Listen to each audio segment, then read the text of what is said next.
समर्थ. अवधूत चिंतन श्री गुरुदेव दत्त स्वामी कृपा या चॅनलमध्ये सर्वांचं खूप खूप मनापासून स्वागत. तर बघा, लवकरच दीप अमावस्या येत आहे आणि या दीप अमावस्येच्या दिवशी पूजा कशी करायची, त्याचबरोबर आपल्याला प्रदोष काळात करावी की सकाळी, त्याचबरोबर या दिवशी मुलांना सुद्धा ओवाळायचं आहे आणि या दिवशी आपल्याला सेवा सुद्धा करायच्या आहेत. तर व्हिडिओ शेवटपर्यंत नक्की बघा. पुन्हा एकदा सर्वांना श्री स्वामी समर्थ. तर ही दीप अमावस्या सुरू होत आहे मंगळवारी पहाटे 1:53 आणि ही संपत आहे बुधवारी रात्री 11:06. म्हणजे उदय तिथीनुसार ही अमावस्या बुधवारी आहे. दीप अमावस्या म्हणजे काय? अंधाराकडून प्रकाशाकडे नेणाऱ्या देवांच्या पूजनाचा हा पवित्र सण महाराष्ट्रामध्ये मोठ्या श्रद्धेने साजरा केला जातो. या दिवसाचं महत्त्व अनन्यसाधारण आहे. या दिवशी घरातील सर्व लहान मोठ्या देवांची पूजा केली जाते. दिवे स्वच्छ धुवून पाटावर मांडून त्यांची पूजा केली जाते. त्याचबरोबर घरामध्ये सकारात्मक ऊर्जा पसरावी या हेतूने दिव्यांच्या तेजाने घरातील नकारात्मक ऊर्जा नष्ट होऊ देत आणि सुखसमृद्धी प्रकाश पसरू दे अशी प्रार्थना सुद्धा आपण करत असतो.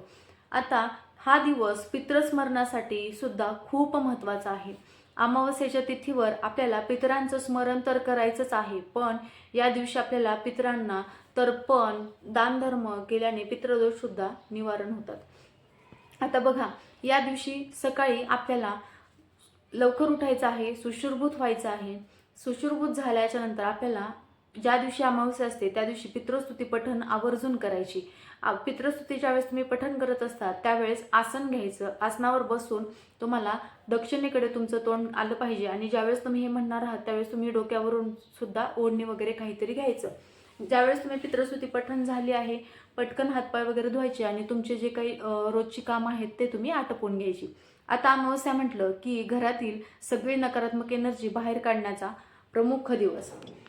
या दिवशी काय करायचं आहे तर घरामधील जाळ्या जळमटं, त्याचबरोबर आपल्या घरातील सगळे दरवाजे वगैरे किंवा धूळ वगैरे बसलेले ज्या काही गोष्टी आहेत त्या सर्व आपल्याला साफसफाई करायची आहे.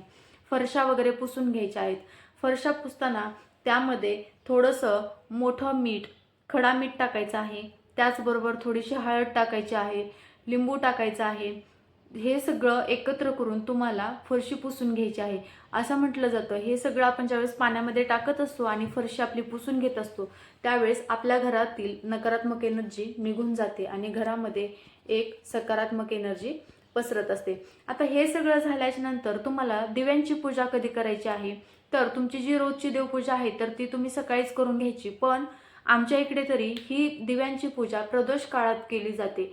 तुमच्या इकडे जर सकाळी करत असतील तर तुम्ही सकाळी करू शकतात किंवा बऱ्याच जणांना जॉबला जायचं असतं, मग यायला रात्री लेट होतो, मग तुम्ही सकाळी सुद्धा करू शकतात, असं काही नाही. आता बघा, ही पूजा कशी करायची. दिवसभरामध्ये आपल्याला दिवे एकदम स्वच्छ करायचे असतात. देवघर सुद्धा आपल्याला या दिवशी खूप स्वच्छ करायचं असतं.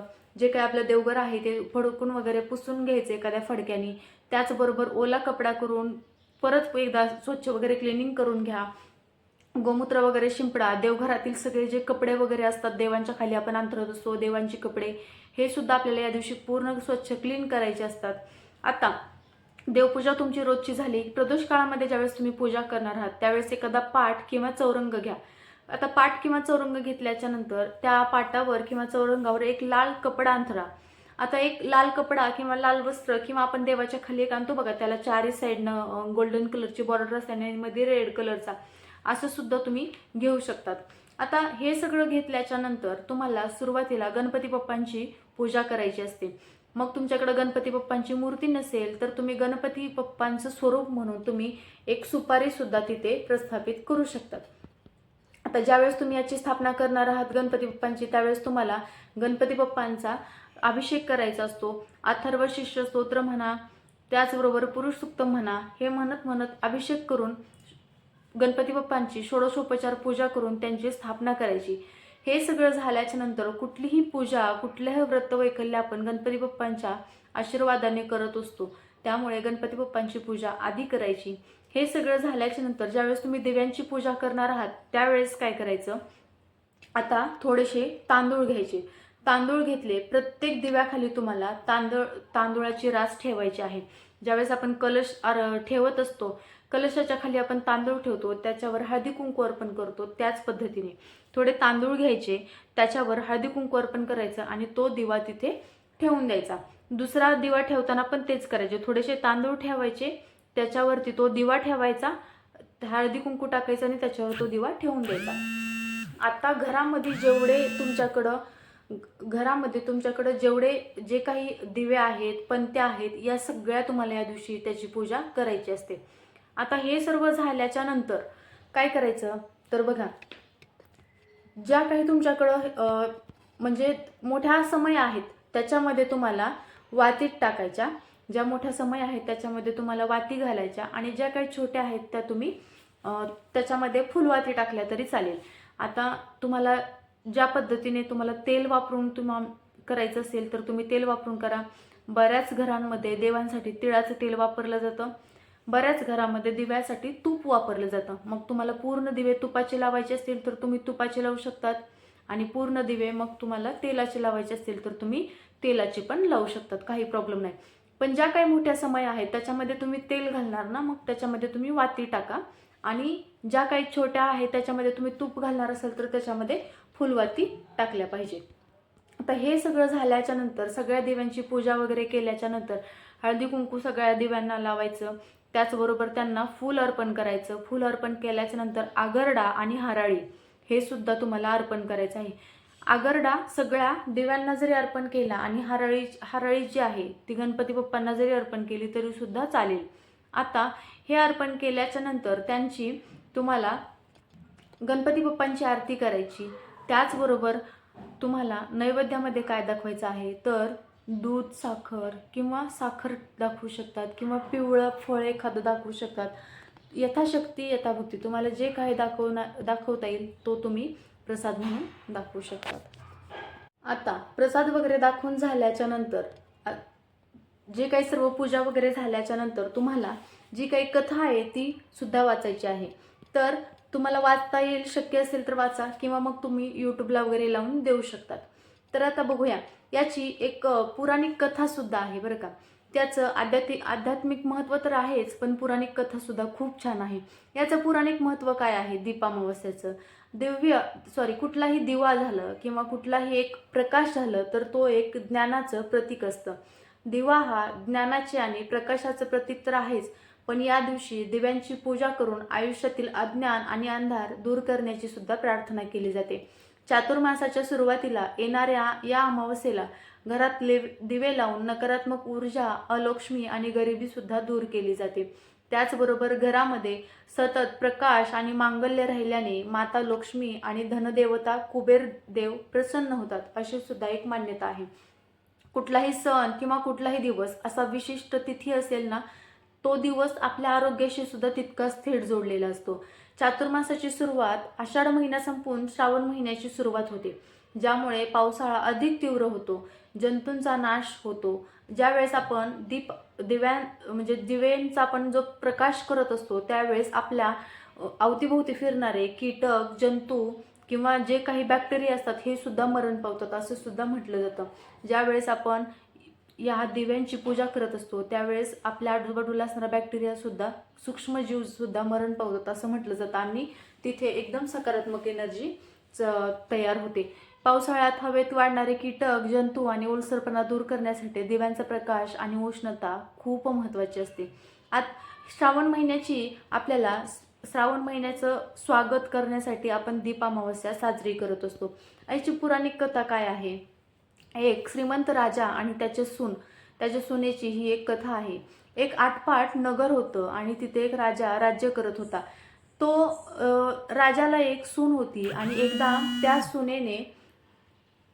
त्या सुनेने काय केलं तर घरातला लाडू स्वतः खाल्ला आणि मी खाल्ला नाही म्हणून असं घरात सांगितलं. तो लाडू मी खाल्ला नाही, उंदरांनी खाल्ला असा आळ उंदरावरती टाकला. हे ऐकून उंदरांना तिचा खूप राग आला. त्यांनी सुनेचा बदला घेण्याचे ठरवले. काही दिवसांनी राजाच्या घरात पाहुणे आले आणि रात्री सर्वजण झोपले असताना उंदरांनी त्या सुनेचे कौलारू म्हणजे चोळीचं जे कापड आहे ते नेऊन त्या पाहुण्यांच्या अंथरुणात टाकलं. सकाळी पाहुण्यांना ते कापड सापडले आणि त्यामुळे संपूर्ण राजवाड्यात सुनेच्या चारित्र्यावर संशय घेतला गेला. राजाने चिडून सुनेला घरातून हाकलून दिले आणि जंगलात सोडून देण्याचा आदेश दिला. ती सून जंगलात एका झाडाखाली राहू लागली. पुढे आषाढ महिन्यातील दीप अमावस्या आली. त्या रात्री जंगलातील सर्व दिवे त्या झाडावर गोळा झाले आणि आपापसात बोलू लागले. प्रत्येक दिवा आपल्या घरात काल काय घडलं याची गोष्ट सांगत होता. राजाच्या घरातील दिवा म्हणाला, माझ्या घरात राजाच्या सुनेने लाडू खाल्ला होता आणि उंदरावर आळा म्हणून उंदरांनी सूड उगवण्यासाठी तिचे कापड पाहुण्यांच्या अंथरुणात टाकले. यामुळे निष्पाप सुनेला विनाकारण शिक्षा झाली. झाडाखाली बसलेली राजाची सून हे संभाषण ऐकत होती. तिला तिची चूक समजली. तिने मनोभावे त्या दिव्यांची पूजा केली आणि तिची बाजू खरी असल्याचे सिद्ध झाले. राजाला सुद्धा या शिकारीला आले असताना जंगलात हे सत्य समजले. राजाला आपल्या चुकीचा पश्चाताप झाला आणि तो सुनेला सन्मानाने परत राजवाड्यात घेऊन गेला. तेव्हापासून दिव्यांचा आधार राखण्यासाठी आणि घरात सुखशांती टिकवण्यासाठी दीप अमावस्या साजरी केली जाते. आता बऱ्याच महिलांना पडलेला प्रश्न, या दिवशी खग्रास सूर्यग्रहण आहे, पण या दिवशी हे सूर्यग्रहण भारतातून दिसणार नसल्यामुळे याचे वेदादी कुठलेही नियम आपल्याला पाळायचे नाहीत. पण ज्या काही गर्भवती स्त्रिया आहेत त्यांनी आपल्या घरातील ज्या काही जे वयस्कर आजी वगैरे आहेत त्यांना विचारून तुम्ही याचे नियम पाळा. पण हे भारतात दिसणार नसल्यामुळे याची कुठलेही नियम वगैरे पाळण्याची किंवा सूतक पाळण्याची गरज नाही. आता या दीप अमावस्ये दिवशी लहान मुलांना का ओवाळतात आणि ओवाळताना सुद्धा आपल्याला कोणती प्रार्थना कोणता मंत्र म्हणायचा आहे तर ते बघूया. दीप अमावस्येच्या दिवशी लहान मुलांना ओवाळण्याची परंपरा खूप दिवसांपासून म्हणजे ज्या दिवसांपासून आहे.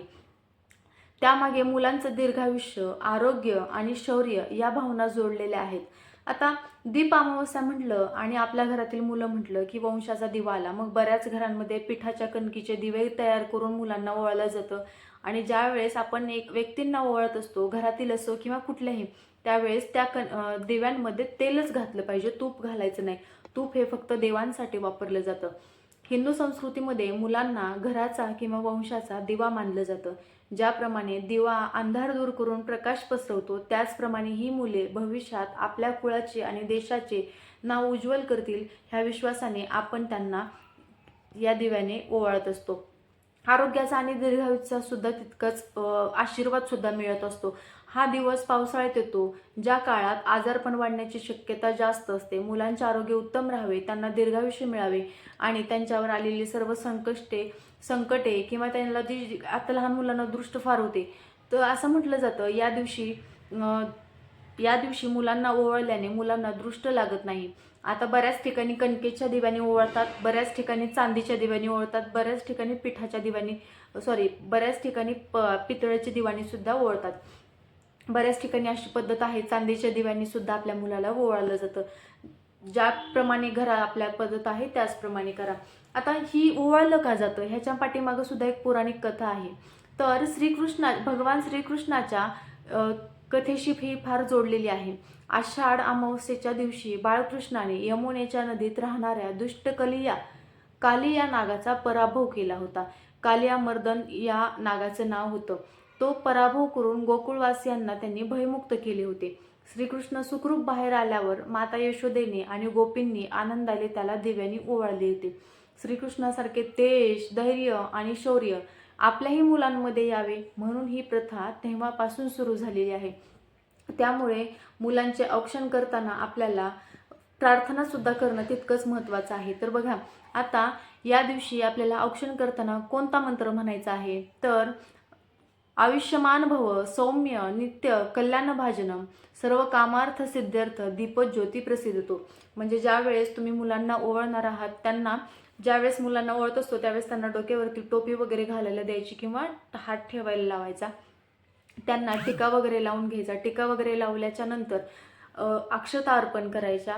म्हणजे अक्षता वगैरे टाकल्याच्या नंतर त्यांना त्या दिव्यांनी ओवाळायचं. मग तुम्ही जे काही बर्फी देणार असाल किंवा मिठाई वगैरे जे काय असेल, साखर असेल, ते त्यांना खायला द्यायचं आणि त्यांना ओवाळायचं. आणि ओवाळताना हा मंत्र म्हणायचा. अजून एकदा सांगते, आयुष्यमान भव सौम्य नित्य कल्याण भाजनम सर्व कामार्थ सिद्ध्यर्थ दीपज्योती प्रसिद्धतू.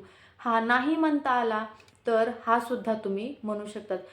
बाळा, दिव्याच्या प्रकाशासारखे तुझे जीवन उजळून निघू दे. तुझ्यावरील सर्व संकटे आणि आजारपण दूर होऊ दे. तुला उत्तम आरोग्य, बुद्धी आणि दीर्घायुष्य लाभू दे. तू घराचे आणि देशाचे नाव उज्ज्वल कर, असं सुद्धा तुम्ही म्हणू शकतात. तर बघा, ही आहे दीप अमावस्येच्या दिवशी आपल्याला करण्याच्या म्हणजे ज्या काही गोष्टी करायच्या आहेत, पूजा करायची आहे, त्याचबरोबर ती कथा वाचायची आहे, गणपती बाप्पांची वगैरे आरती वगैरे करायची आहे. हे सगळं झाल्यानंतर आपल्याला या दिवशी दानधर्म सुद्धा करायचा आहे. अमावस्येच्या दिवशी दानधर्म करणं सुद्धा तितकंच महत्त्वाचं असतं. एखादा गरजू व्यक्ती आला किंवा एखादं कोण आपल्या घरी आलं तर त्याला काहीतरी खाऊ घातल्याशिवाय किंवा दूध तरी दिल्याशिवाय त्यांना जाऊ देऊ नका. त्याचबरोबर तुम्ही कुठे बाहेर गेलात, एखाद्या मंदिरात किंवा कुठे बाहेर गेलात, एखाद्या व्यक्तीला एक वेळेचं पोट भरेल एवढं तरी त्यांना जेवण वगैरे दिलं तरी सुद्धा खूप चांगली गोष्ट आहे. कारण कुठल्या रूपात आपले पितृ येऊन आपल्याला आशीर्वाद देऊन जातील सांगता येत नाही. त्यामुळे अमावस्या असेल किंवा कुठलीही तिथी असेल, दानाला खूप जास्त महत्त्व असतं. यथाशक्ती यथाभक्ती तुम्हाला जे काही शक्य होईल ते तुम्ही या दिवशी दान करू शकतात. आता ही झाली अमावस्येची पूजा. त्याचबरोबर पितृस्तुती म्हणायची आहे. पितरांसाठी सुद्धा हा दिवस खूप महत्त्वाचा आहे. हे सगळं झाल्याच्या नंतर ज्यावेळेस तुम्ही प्रदोष काळामध्ये सगळी पूजा वगैरे झाल्याच्या नंतर तुम्हाला एक माळ श्री स्वामी समर्थ महाराज यांचा जप करायचा आहे. त्याचबरोबर ओम श्री नारायणाय विद्महे वासुदेवाय धीमहि तन्नो विष्णू प्रचोदयात या मंत्राचा जप करायचा आहे. त्याचबरोबर तुम्हाला ओम महालक्ष्मीचे विद्महे विष्णुपत्नी च धीमहि तन्नो लक्ष्मी प्रचोदयात या मंत्राचा सुद्धा तुम्हाला 108 वेळा नाही झाला 16 वेळा तुम्हाला म्हणायचा आहे. आणि या दिवशी तुम्हाला कुबेर मंत्र सुद्धा म्हणायला अजिबात विसरायचा नाही. कुबेर मंत्र सुद्धा तुम्हाला आवर्जून म्हणायचा आहे. आणि नवार्णव मंत्र, ह्या सगळ्या सेवा आहेत.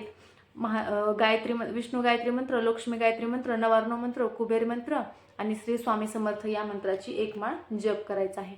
या सेवेसोबत म्हणजे या दिव्यांच्या पूजेसोबत आपल्याला ही सेवा सुद्धा करायची आहे. पितरांची सुद्धा सेवा सांगितली तुम्हाला. लहान मुलांना सुद्धा या दिवशी आपल्याला ओवाळायचं आहे. कसं ओवाळायचं, कुठला मंत्र म्हणायचा हे सुद्धा मी सगळं डिटेल्स सांगितलेलं आहे. तर व्हिडिओ आवडला असल्यास लाईक करा, शेअर करा, कमेंट करा आणि सबस्क्राईब करायला विसरू नका. सर्वांना पुन्हा एकदा श्री स्वामी समर्थ.